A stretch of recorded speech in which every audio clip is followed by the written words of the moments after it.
وجہ کیا ہے؟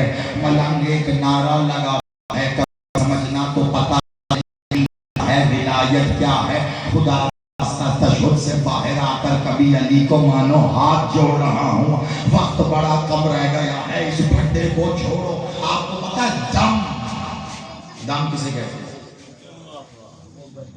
سانس، بالکل سانس کو کہتے ہیں، لیکن فقط صرف سانس کو نہیں کہتے۔ آپ جب بھی مولا علی کا فرمان ہے، اگر ہم تم پر تشکر واجب کر دیتے شکر، تو ہر سانس کے ساتھ تم پر 2 مرتبہ سجدہ شکر واجب ہوتا۔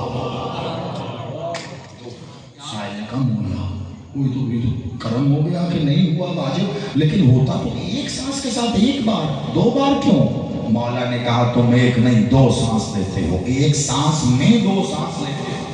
اب مولا نے تو جیسے وضاحت کی، میں اس کو عملی طور پہ آسان کر کے بتا رہا ہوں۔ آپ جب سانس لیتے ہیں نا، دیکھیں ایسے ایک آپ سانس کھینچتے ہیں، ایک چھوڑتے ہیں، یہ ایک ہی سانس ہے، جو کھینچا ہے نا وہی چھوڑا ہے۔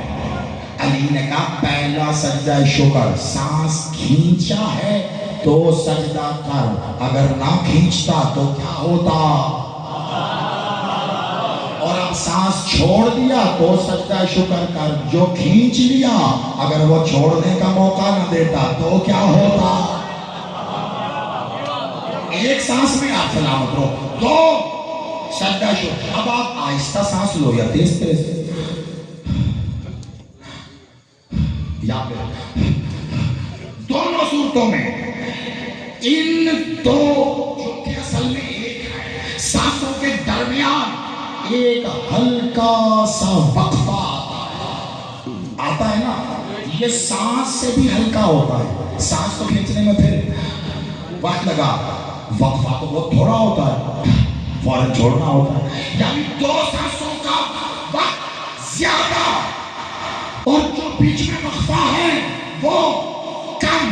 یہ جو 2 سانسوں کے درمیان وقفہ ہوتا ہے نا، اسے کہتے ہیں دم۔ دم کہتے ہیں ٹھہرنے کو۔ یہ 2 سانسوں کے